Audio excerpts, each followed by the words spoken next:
ikuti renungan singkat harapan tiada henti. Corak watak manusia dalam Alkitab, amanat Kristiani memacu perilaku rohani. Sugeng enjang Bapak Ibu para sedherek ugi para lare ingkang dipun tresnani Gusti Yesus Kristus. Saderengipun kita lumebet wonten ing angkat ati Jumat wage 21 Desember 2021. Sumangga kita lumebet ing wedal ening sawetawis.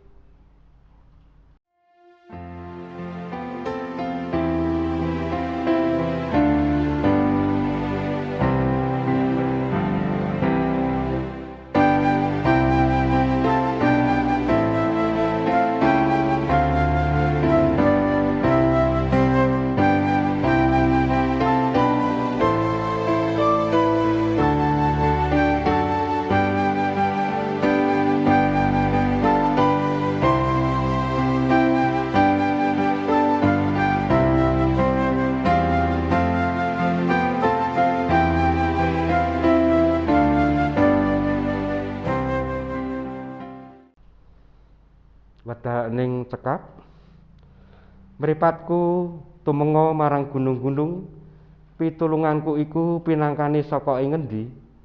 Pitulunganku iku pinangkani saka Sang Hyuwah kang nitahake langit lan bumi. Sih rahmat lan tentrem rahayu saking Gusti Allah Rama kita lan Gusti Yesus Kristus wonten ing kita sedaya. Amin. Sumangga kita sesarengan ngrepekaken kidung pasamuan Jawi saking 197 kula sampun siyaga.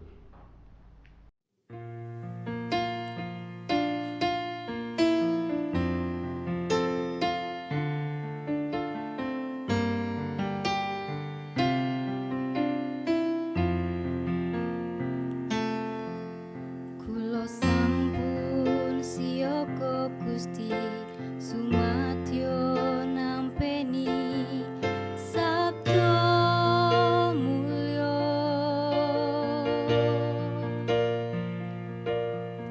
kula sujud manembah Gusti marang kapiyantara sapunika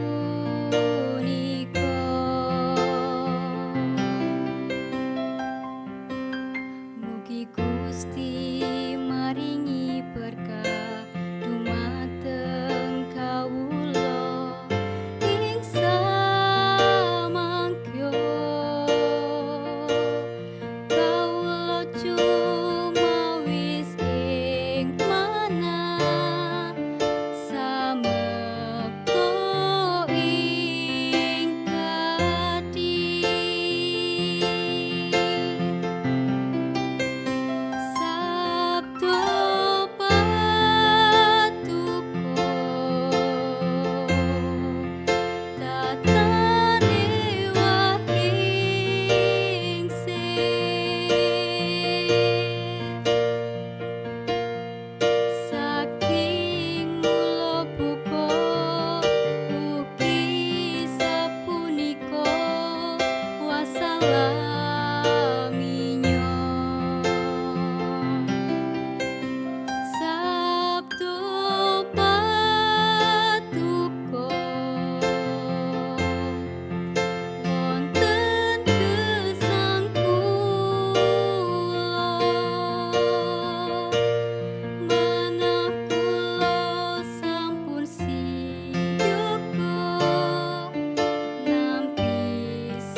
Waosan ing enjang punika kapendhet saking Injil Lukas 19 ayatipun 1 dumugi 11. Ingkang mekaten pangandikanipun Gusti. Yesus masuk ke kota Yeriko dan berjalan terus melintasi kota itu. Di situ ada seorang bernama Sakius, kepala pemungut cukai, dan ia seorang yang kaya. Ia berusaha untuk melihat orang apakah Yesus itu, tetapi ia tidak berhasil karena orang banyak sebab badannya pendek. Maka berlarilah ia mendahului orang banyak, lalu memanjat pohon ara untuk melihat Yesus yang akan lewat di situ. Ketika Yesus sampai di tempat itu, ia melihat ke atas dan berkata, "Sakius, segeralah turun, sebab hari ini aku harus menumpang di rumahmu." Lalu Sakius segera turun dan menerima Yesus dengan sukacita. Tetapi semua orang yang melihat hal itu bersungut-sungut katanya, "Ia menumpang di rumah orang berdosa." Tetapi Sakius berdiri dan berkata kepada Tuhan, "Tuhan, setengah dari milikku akan kuberikan kepada orang miskin, dan sekiranya ada sesuatu yang kuperas dari seseorang, akan kukembalikan 4 kali lipat." Kata Yesus kepadanya, "Hari ini telah terjadi keselamatan kepada rumah ini, karena orang ini pun anak Abraham. Sebab Anak Manusia datang untuk mencari dan menyelamatkan yang hilang." Sampai di sini pembacaan firman Tuhan. Yang berbahagia ialah mereka yang mendengarkan firman Tuhan dan memeliharanya. Renungan pada pagi hari ini mengambil tema Sakius. Tanpa mengecilkan arti kekayaan, Alkitab beberapa kali menunjuk pada nasib malang orang-orang kaya. Kendati segala harta yang dimiliki Sakius, ia tetap orang yang patut dikasihani. Ia tidak tahu kemana harus pergi dengan segala kegelisahan, kesepian, dan ketidakpuasannya, sampai suatu hari dalam perjumpaannya dengan Kristus, ia dihadapkan pada saat penentuan antara hidup dan mati. Perlu kita catat, ia merelakan setengah dari kekayaannya kepada fakir miskin sebelum ia melaksanakan pembayarannya 4 kali lipat kepada setiap orang yang pernah diperasnya. Sebagaimana ditetapkan dalam kitab Imamat, ia benar-benar anak sejati dari Abraham, leluhur yang berpaling dari harta duniawi untuk menemukan harta yang sesungguhnya di dalam Allah. Sakius pada akhirnya jatuh miskin, namun kebahagiaan karena keselamatan itu telah mengalir ke dalam hati dan rumahnya.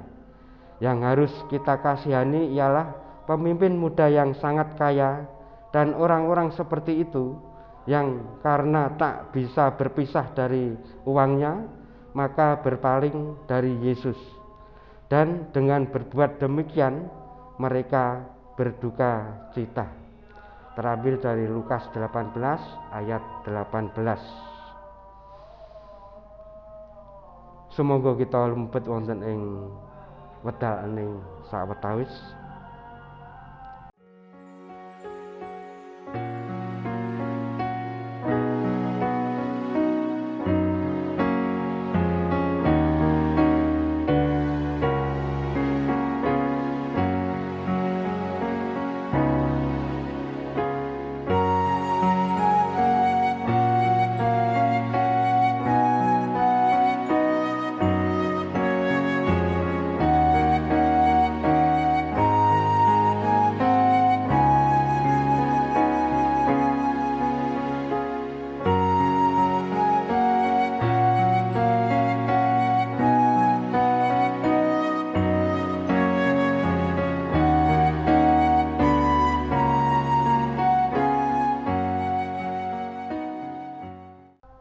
Wedalaning cekak, Bapak Ibu sedherek lan para lare ingkang kasihi dening Gusti, sumangga kita lumebet wonten ing pandonga syukur syafaat kalajengaken donga Rama kawula. Duh Gusti Allah Rama kasuwargan, ngaturaken gunging panuwun awit kababaring sabda pangandika paduka saestu dados pangatak sarta pambrek wonten ing lampah gesang kawula. Mugi kasegatna kawula estu-estu nglampahi menapa ingkang dados pitedah paduka menika. Gusti Allah Rama kasuwargan ing wedal mirunggan menika sesarengan lan nyarengi kapitadosan kawula ndedonga tumrap pulihing jagat bangsa Indonesia mirunggan ing kita Salatiga lan kita sak kiwa tengenipun saking pandemi virus corona. Upaya-upaya serius pemerintah anggenipun ngawontenaken vaksin, anggenipun ngawontenaken obat-obatan menapa dene pemberlakuan pembatasan kegiatan masyarakat, penegakan disiplin protokol kesehatan menika dados perangan-perangan ingkang sae. Mila kawula minangka perangane masyarakat saged merespon secara positif instruksi-instruksi, petunjuk-petunjuk, anjuran-anjuran ingkang kedahaken muris dayanipun saged sehat saha wilujeng. Mekaten ugi do Gusti kawontenaning bangsa ingkang nembe nemahi bencana alam, bencana sosial manusia ing pundi-pundi papan lan panggenan. Tentu menika dados kaprihatosan kawula sami. Nanging boten cekap namung priatos, nanging ugi kedah cancut taliwondo mujudaken sih tresna paring pambiyantu pangenteng-enteng lan pitulungan dumateng para sedherek ingkang nembe mbetahaken pitulungan menika sae lumantar pandonga, lumantar dana ingkang sami kawula wujudaken. Gusti ingkang ngatak lan berek kawula sami matemah estu-estu saged mujudaken sih pitulungan menika lan boten benten-bentenaken awit kawula sami ngraosaken bilih sederek-sederek menika ugi sebagian bangsa Indonesia.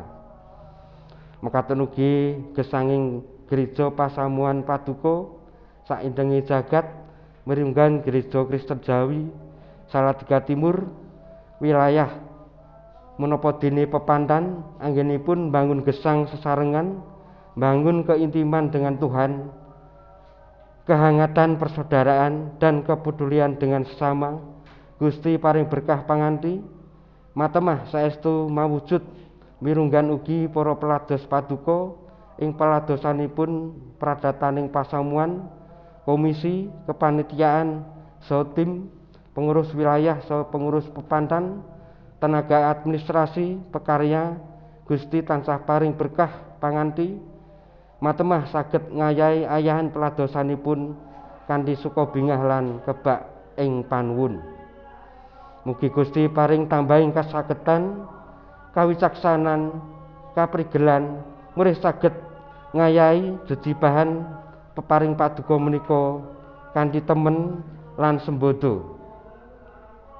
Gesang pribadinipun menapa dening brayat para pelados paduka menika tansah paduka kanthi lan berkahi. Mekaten ugi ayahan peladosan gereja ingkang awujud pemeliharaan kesaksian. Gusti tansah paring berkah panganti matemah lumantar wujud-wujud menika adeking gereja mawujud nyata. Mirunggan ugi gesangi umat pasamuan paduka ing sadengah ing bot repot wontening gesang paduka tansah cawe-cawe lan paring pitulung. Mirunggan brayat-brayat Kristen GKJ Salatiga Timur tansah paduka paring tut rukun sih sinian satunggal satunggalipun matemah dados brayat ingkang harmonis, dados tepa palupi, tepa tulodo ing pundi paduka papanaken brayat-brayat Kristen menika. Mirunggan anggenipun sami makarya nyambut damel. Gusti berkahi matemah ndatengaken kacekapan rejeki kangge sangu kelampahi gesang punapa dening gula wentah para larenipun. Mirunggan para lare ingkang tasih sami sinau, Gusti tansah paring kapinteran, temen, ketelitian, sinaosa swasana sekolah dereng saged tatap muka, semangat lan pranata kesagatanipun dumugi titiwancinipun saged sami nggayuh menapa ingkang dados cita-cintanipun. Para kaneman anggenipun tan kendhat ndedonga ngumpadi manggihaken judu nampi pedamelan ngrampungaken studi Gusti paringi panganti matemah menapa ingkang dados idam-idamanipun Gusti ingkang paring.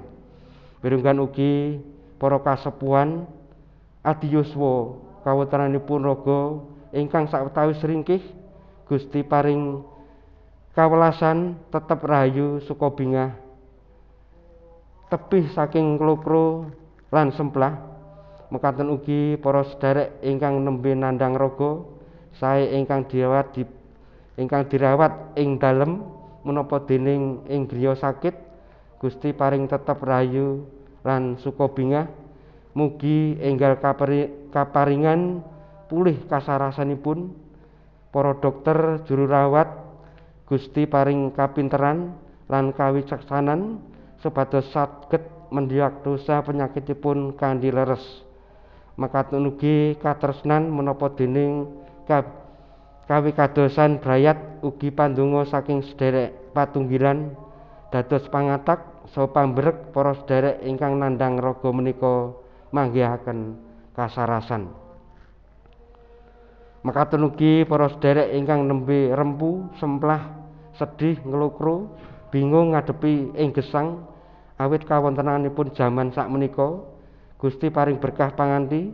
Mekaten ugi dumateng para sedherek ingkang gadahi perkawis sesambetan antasipun suami istri, lare, tiyang sepuh, mara sepuh kirang harmonis.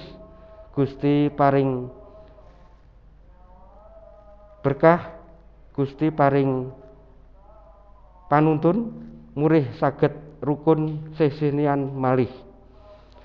Gusti paduka pirsa lan mireng sadengah punapa ingkang dados panyuwunan kawula. Sedaya menika kawula pasrahaken wonten ing kawicaksanan paduka ingkang sampun mucal donga Rama kawula. Duh Rama kawula ingkang wonten ing swarga, asma paduka mugi kasusekaken, kraton paduka mugi rawuh, karsa paduka mugi kalampahan wonten ing bumi kados dening wonten ing swarga. Kawula mugi kaparingan rejeki kawula sak sekabehipun ing dinten punika. Saha paduka mugi ngapunten kalepatan kawula kados dene kawula inggih ngapunten ing tiyang ingkang kalepatan dhateng kawula. Punapa dene kawula mugi sampun ngantos katandukaken dhateng ing panggoda, nanging mugi sami paduka uwalaken saking piyawon awit dene paduka ingkang kagungan kraton saha wisesa tuwin kamulyan salami-laminipun. Amin. Sumangga Bapak Ibu sedherek saha para lare ingkang dipun tresnani Gusti, kita sami nampeni berkat saking Gusti. Pangeran Yehowah berkahi lan ngayomi kita. Pangeran Yehowah nyunari kita sarana wedananipun lan maringi rahmat. Pangeran Yehowah nungkulaken wedananipun dhateng kita lan maringi tentrem rahayu ing dinten punika ngantos dumugi Gusti Yesus rawuh. Amin.